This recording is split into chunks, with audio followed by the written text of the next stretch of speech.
तो प्यारे बच्चों, फिर से एक नए वीडियो में आपका हार्दिक स्वागत है। तो आज हम लोग जो प्रीवियस ईयर का पेपर हुआ था 2025 का मैथ बेसिक्स का, उसका हम लोग सॉल्व करेंगे। तो ये टाइप फर्स्ट का सेट फर्स्ट रहने वाला है हमारा। टोटल 6 तरह के सेट आए थे और हर के 1, 2 और 3 सेट थे। तो हम लोग पहले का डिस्कस करेंगे। तो आइए वीडियो की शुरुआत करते हैं हम लोग। ठीक, तो ये सेक्शन ये है, इसमें 20 क्वेश्चन रहते ही हैं। तो पहला क्वेश्चन कर रहा है, if the HCF of two positive integer A and B is 1 then their LCM.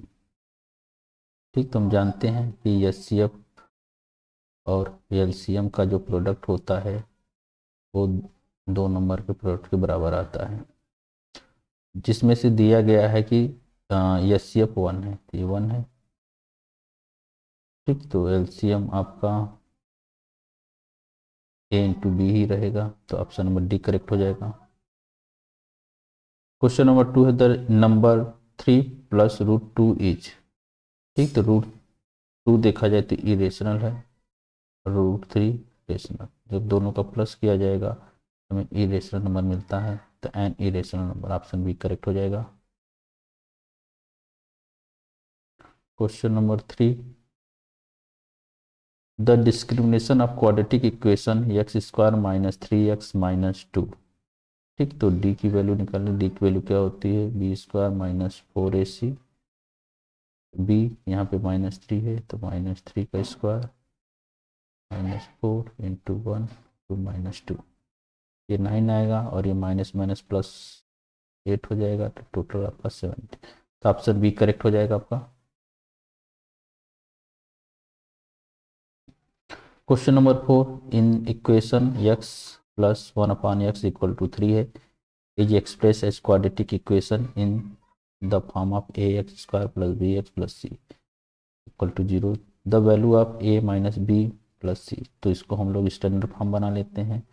तो एलसीएम लेके x² से मल्टीप्लाई कर देंगे, तो x से मल्टीप्लाई करेंगे तो ये x² हो जाएगा प्लस x = 3। ये 3 से x जाके मल्टीप्लाई कर लेगा, ये x², सॉरी यहाँ पे 1 रहेगा,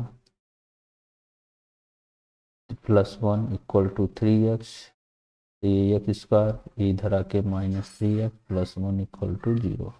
ये स्टैंडर्ड फॉर्म हो गया हमारा। अब कंपेयर करेंगे, ए की वैल्यू जो है 1 रहने वाली है। ठीक, बी की वैल्यू -3 है और पहले से माइनस है, -3 लिख देंगे, और सी की वैल्यू +1 ही है।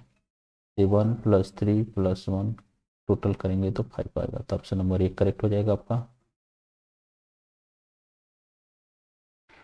क्वेश्चन नंबर 5 कह रहा है कि फॉर अ पॉइंट 3, -5 क्वाड्रेंट है, जो the value of abscissa minus ordinate बता। एब्सिसा एक्स एक्सिस की वैल्यू, तो एक्स एक्सिस की वैल्यू 3 है, माइनस ऑर्डिनेंट वाई एक्सिस की वैल्यू -5 है।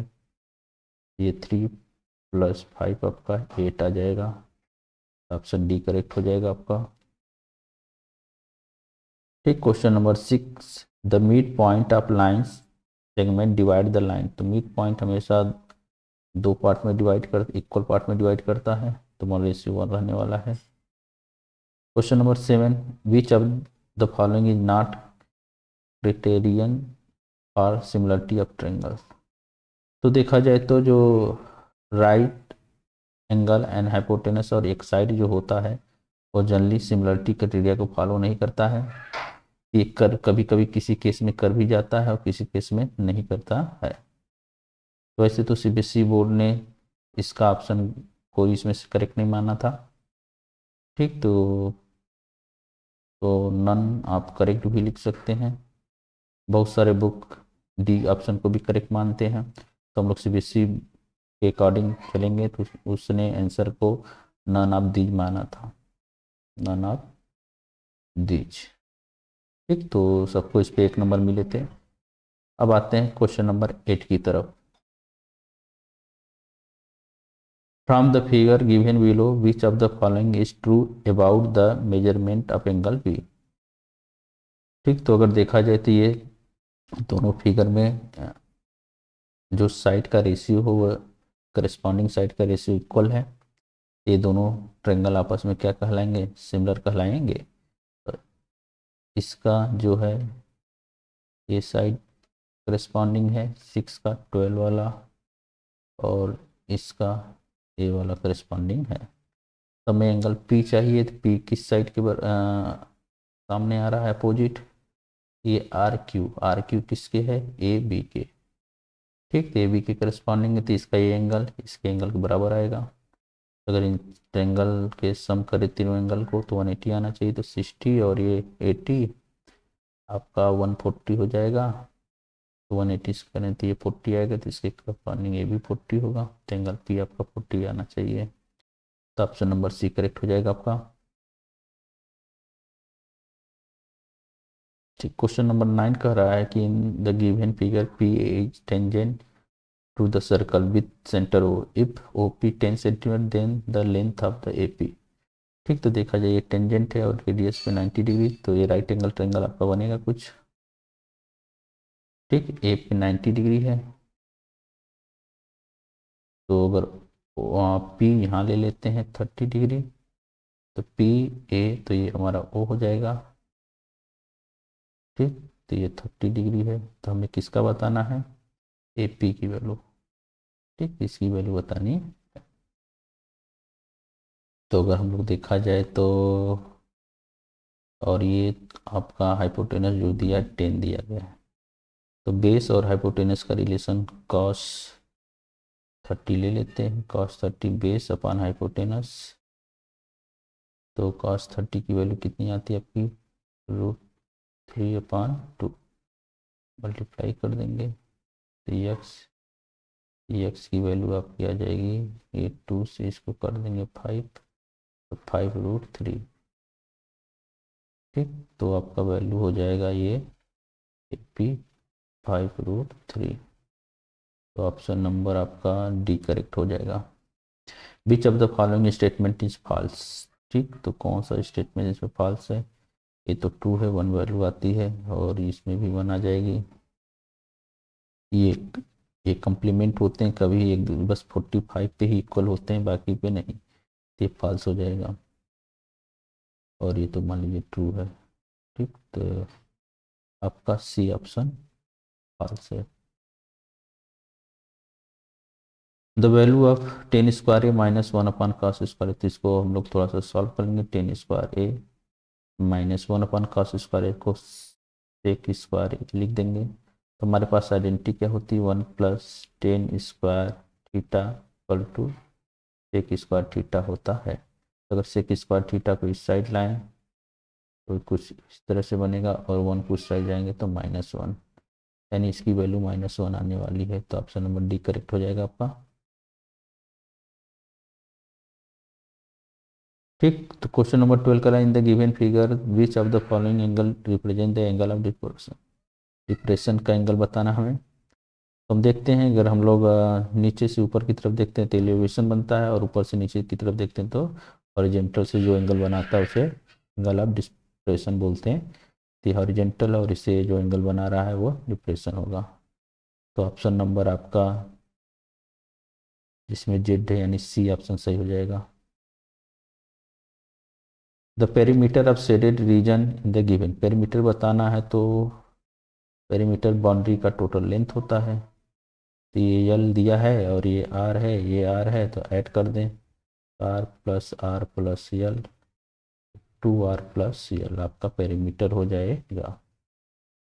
तो ऑप्शन नंबर सी करेक्ट है आपका। The ratio of area of quadrant of circle to the area of the same circle, तो एक सर्कल है, क्वाड्रेंट यानी एक 1/4 पार्ट, इसका एरिया। ठीक, रेशियो ऑफ एरिया, ठीक है। इससे पूछा है क्वाड्रेंट के एरिया, तो area of quadrant divided by area of circle. तो देखा जाए तो ये πr² / 4 डिवाइडेड बाई πr²। ठीक, तो ये दोनों तो कैंसिल हो जाएंगे, 1/4 डिवाइडेड बाई 1 यानी 1/4 ही आएगा, तो 1/4 हो जाएगा आपका। तो ऑप्शन नंबर सी करेक्ट होगा। क्वेश्चन नंबर 15 आते हैं हम लोग। For which of the following solids is the lateral and या curve surface area and total surface area same. ठीक है,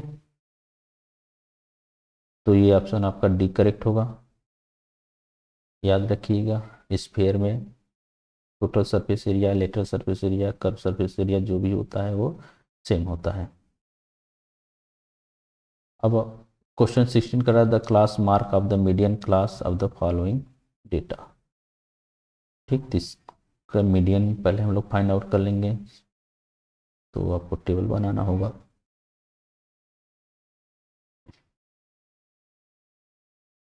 से 55 है, 55 से 70 है, 70 से 85 है, 85 से 100 है। ठीक, इसकी 2 है, 3 है, 7 है, 6 है, 6 है। कम्युनिटी फ्रिक्वेंसी आप निकालेंगे, 2, 5, 12, 18, 24 और 30। ठीक, तो फ्रिक्वेंसी हमारा टोटल जो नंबर है इवन है, तो इवन है तो जो मीडियन क्लास बनेगा उसका 2 वो आएगा क्लास हमारा, 2 वैल्यू आएगी इवन के लिए, एक n/2 और एक आपका आएगा n/2 +1 आ जाएगा। तो 30 का हाफ 15 एक आने वाला और एक 16, तो 15 और 16 किस में आएगा, तो ये 12 के बाद यानी इस वाले में आने वाला है। ठीक, तो इसका जो क्लास हमारा है क्या है, 55 लोअर है और 70 क्या है, अपर है। तो क्लास मार्क क्या होता है, अपर प्लस लोअर का सम divided by 2। Class mark upper plus lower divided by 2 होता है। ऐड कर देंगे 70, 30, 125 डिवाइडेड बाई 2 तो 62.5 आपका, तो ऑप्शन नंबर डी। ठीक, 17 का the following distribution show the number of runs score by the some batsman in the test matches. तो क्या बताना है, the lower limit of modal class. तो मॉडल क्लास क्या होगा, जिसकी मैक्सिमम फ्रिक्वेंसी होगी, मैक्सिमम फ्रिक्वेंसी 10 है। ठीक, तो इसका लोअर क्लास क्या है, 4000, तो ऑप्शन बी करेक्ट हो जाएगा आपका। In the random experiment throw a die which of the following is sure event. तो getting a number between 1 and 6, तो 1 एंड 6 यानी आपको सिर्फ 2 मिलेगा, 3 मिलेगा, 4 और 5 मिलेगा, तो ऐसा तो संभव नहीं है। Getting an odd number less than 7, हर बार आपको ऑड नंबर ही मिलेगा, ये भी श्योर नहीं है। गेटिंग ए इवन नंबर, तो हर बार इवन मिलेगा, ये भी श्योर नहीं है। Getting a natural number less than sure, हाँ ये श्योर है कि कोई ना कोई नंबर नेचुरल आएगा, तो ये ट्रू है आपका, तो ऑप्शन डी।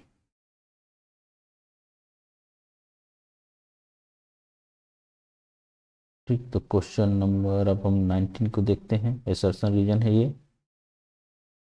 क्या कर रहा है एसर्शन में, for any two natural number A and B the HCF of A and B is factor of LCM of uh A and B. ठीक, तो for any two natural number, एक 2 natural number है, HCF of A and B is factor of LCM.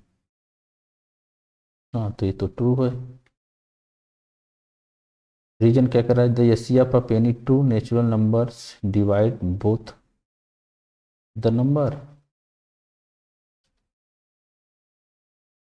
ठीक, तो ये भी true ही होगा और करेक्ट एक्सप्रेशन है, the HCF of any two natural number divide both the numbers. हाँ, एचसीएफ हमेशा कॉमन फैक्टर होता है, दोनों नंबर को डिवाइड करेगा, और तो इसलिए रीजन भी ट्रू है, तो ऑप्शन नंबर 1 करेक्ट हो जाएगा आपका। क्वेश्चन 20 का है assertion A, the value of P for which the system of equation this and this is consistent is 4। कह रहा है कि अगर हम लोग 4 रख दें पी की जगह पे तो ये कंसिस्टेंट देगा, तो देख लेते हैं। 4x plus 4y plus 8 equal to 0, और दूसरा क्या है 2x plus 2y plus 2 equal to, तो अगर देखा जाए तो ये 4/2 A1/A2 की वैल्यू और ये B1/B की वैल्यू इक्वल आ जाएगी। तो अगर ये इक्वल है तो कंसिस्टेंस नहीं होगा, यानी यहाँ पे A1/A2 not equal to B1/B2, ये तो फॉल्स हो गया।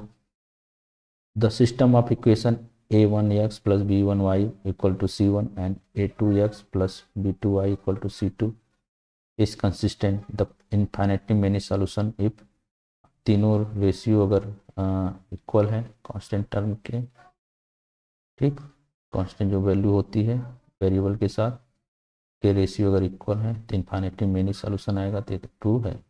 असर्शन फॉल्स है और रीजन ट्रू, तो ऑप्शन नंबर आपका असर्शन फॉल्स रीजन ट्रू, तो आपका डी हो जाएगा, इसमें आपका ऑप्शन डी। ठीक, तो ये प्यारे बच्चों ये हम बेसिक्स सीरीज का ये आपका 1 से 20 सॉल्यूशन था डिटेल में। इसके और सेट के सॉल्यूशन हम लोग सॉल्व करेंगे। तो जो बच्चे नए हैं लाइक एंड सब्सक्राइब कर दे वीडियो को। धन्यवाद।